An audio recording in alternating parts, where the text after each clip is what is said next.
The Switch 2 dropped last week, and well, it was an interesting launch. Okay, haven't really seen that many concrete numbers when it comes to sales data, and well, the only thing that we kind of have to go on, okay, is this one Dexerto via Nintendo Prime account that says that the Switch 2 reportedly sold over 3 million units in its first 24 hours.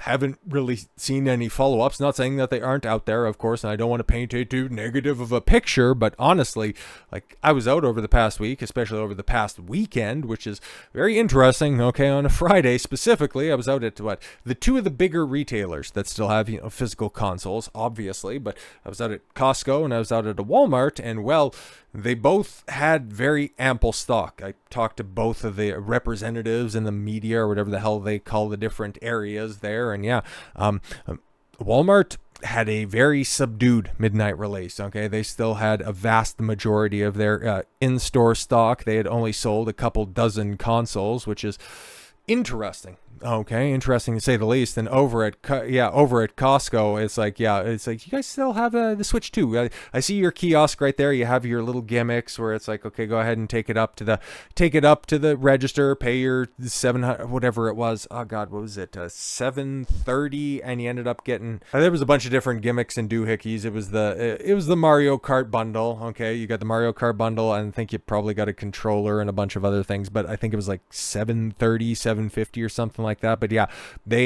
I didn't even see one singular sign picked out of the display, but it could have just been restocked or something like that. Okay, I don't want to paint too negative of a picture. This is just simply my own anecdotal evidence, and yeah, it wasn't hitting like that in my neck of the woods. Okay, I was propositioned both times. It's like, oh, do you want to get one? No, I'm just doing a little bit of research for myself. Thanks, but yeah, it's a little odd. I would have thought that, hey man, new console, new Nintendo console. I thought that would have been selling better. And both times it's like, yeah, I kind of thought it would have been selling better too. But hey man, that's the way that it went for all of the hype that was online from all of the Nintendo shill accounts. This is going to be the biggest launch ever. This is going to be the biggest console selling of all time.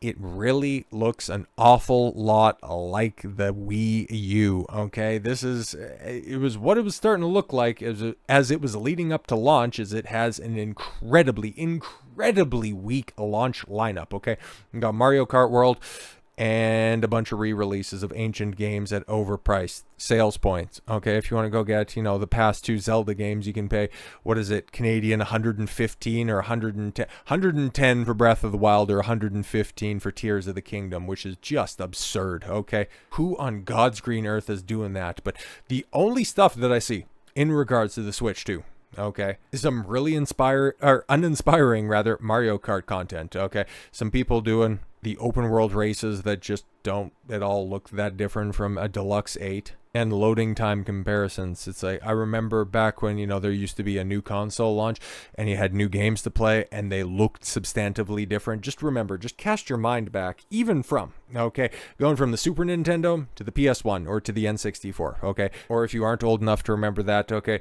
just think, going from the PS1 to the PS2, or even the PS2 to the PS3. That was a big jump. The last time that we really had a substantive difference, because even towards the end of the PS3, Xbox 360, did it really look that much worse than the PS4, Xbox One? Like, you got a few new particle effects, but outside of that, man, it wasn't really that much of a leap. And then specifically, and especially, even if you went with the upgraded versions like the PS4 Pro to the PS5, like, there was a minuscule difference. Okay, I'm sure Digital Foundry broke everything down back in the cut and showed you that, yeah, the PS5 is better, but better, yeah. But this time around, like, if you're selling your overpriced console, let's keep it a buck, because the hardware that's under the hood of the Switch 2 is comparable to 2013's PS4. Okay, like, that's not great. Okay, like, we're seeing Xbox coming out with their handheld, and it looks like a pretty powerful-ish machine.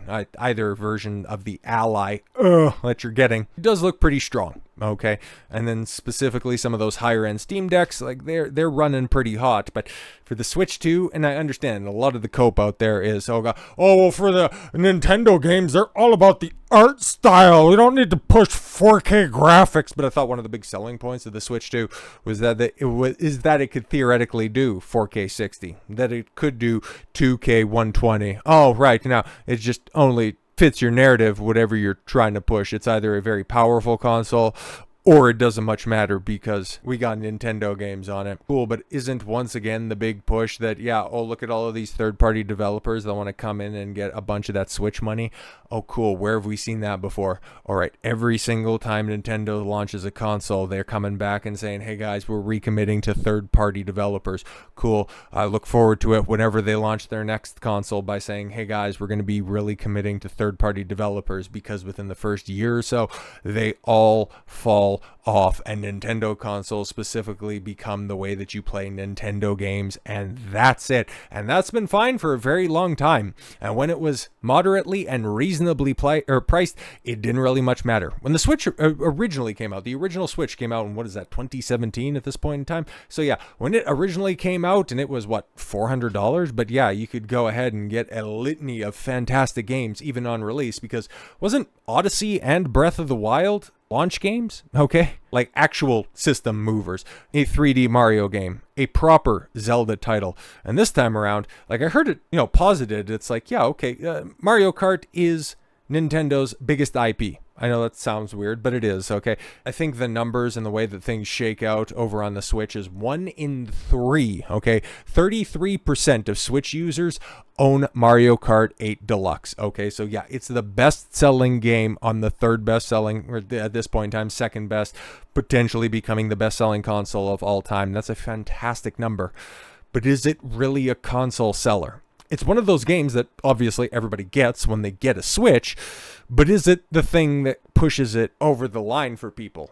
Well, from what I'm seeing right now, man, like, thank God it can take a beating, and that it has very good, that it has very good construction, and that hurts my heart on a multitude of different levels. But yeah, I mean, if you need something fun to do during a specifically stressful Mario Kart race, well, at least stand up to scrutiny. That's about all I can go ahead and stomach on that one. I mean, like, it's kind of crazy. But yeah, the Switch 2 owners have discovered drastically improved performance on Switch 1 games, because that's what you're going to be playing until, what is it, next month you get Donkey Kong Bonanza. Again, another franchise that is historically not sold well at all. Okay, and then you get, I think, a Kirby game towards the end of the year, and then after that, I don't know. I don't know. There's a promise of things to come, but promises don't ultimately pay the bills. So to see people get incredibly bullish about the potentiality, okay, because Ampere Analytics, okay, claims that over 13 million players are expected to purchase a Switch 2 in 2025.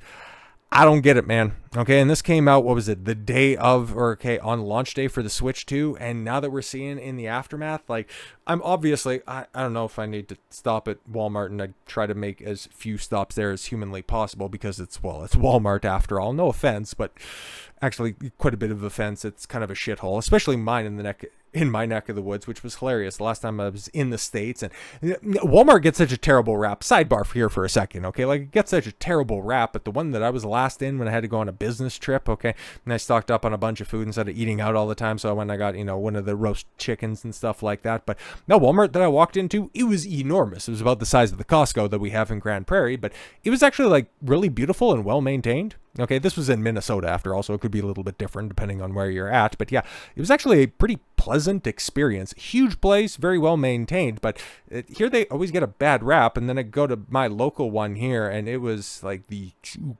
that building was first constructed in, when did we move here? 97. So yeah, I think it was constructed in 97, opened in 98, renovated several different times over, and it looks every fucking day it's been opened. What a dilapidated shithole. But I gotta stick up for the Great Value brand, because some of that stuff is actually on par, if not better, than some of the name brand stuff that's out there. But I digress. I don't mind Walmart, but it's the people that are there. It's always the people of Walmart. That's why they have their own dedicated website, for Christ's sakes. But yeah, I'll be checking in at Costco, because in Grand Prairie, that's kind of the go-to grocery store. So yeah, it's also one of the go-to and one of the last remaining big electronics outlets. So yeah, if they continue to lag in moving consoles, especially at this time of year, now that we're getting closer to the end of the school season, It's going to be interesting, man. It's going to be very interesting. Okay, but yeah, let's take a look. How does their analysis shake out on this one? Over 13 million players are expected to purchase a Switch 2 in 2025, according to a new report from Ampere Analytics or Analysis rather. The data firm predicts that the console will move 32.2 million units next year. Wow, that is bullish. 51.2 by 27 and 104.3 by the end of the decade. So what? That would put it at like the third best selling console of all time? The third or fourth? That's, I don't know how you could be so brazen with that. Okay, it is noted that while initial sales of the Switch 2 will be higher due to pent-up demand for existing Switch users, yeah, that's just Nintendo simps are going to Nintendo simp, and that's why 3 million units moved in the first 24 hours. I believe it, but we also heard that, yeah, like Doom the Dark Ages got 3 million players in the first, 72 hours? And then what about the updates after that? I'll have to wait and see. But yes, it came to the conclusion that due to U.S. tariffs, oh my God, this boneheaded analysis once again, a layer of uncertainty to the Switch 2's performance outlook, and there's not being a pandemic-driven surge in sales like the original Switch had. Yeah, because everybody, being pent up and Animal Crossing hitting at the exact right time, a lot of people bought a Switch, or a lot of people stocked up on games for their Switch. Two things that are very much lacking in regards to the Switch 2. Looking at overall console market, Ampere Analysis predicts that the Nintendo hardware share will increase by almost 50% by 2027. As for the standing against the gaming handhelds like the Steam Deck and PlayStation Portal, the data firm said that these devices are not a significant threat to Switch 2 adoption. Yeah, because Nintendo systems have Nintendo games, and they don't really branch out to anything else, so that's why it can always be successful. I'm not rooting against Nintendo outside of I'm rooting for a bunch of their deleterious business practices. I have a soft spot for them in my heart. It's just reading the tea leaves, man, because they're just laying them out there for the world to see, and honestly, it's not that inspiring from what I'm seeing so far at least. They could obviously turn this around when they start to get more games on the system, and maybe if they learn from these really bad business practices like pricing your games out of everybody's hands, because I'll be interested, right? Because all of the cope that was out there in regards to Mario Kart World, right? Oh, just buy the game with the console, bro. And apparently those consoles are still quite plentiful, because even checking in online, like I couldn't find it, and it could also be because, Walmart's online app is just totally busted. I don't recommend that. But even with Amazon, you can still get it via invitation. So I don't really know if they're still handing out those invitations or not, but I know the scalpers are still running wild at this point in time. I just wonder how many are still going to be left holding the bag when it's all said and done. Like, it's obviously going to do well this Christmas, okay? Like, I will not doubt that. There will be more games out there for enthusiasts then, and it's always the early adapters that hop on, regardless of performance, regardless of reviews. They were going to buy this irrespective of anything, but we have to take them out of the conversation when it comes to this. The whole bullish prediction of 104 million consoles by 2030, I think is absolutely insane.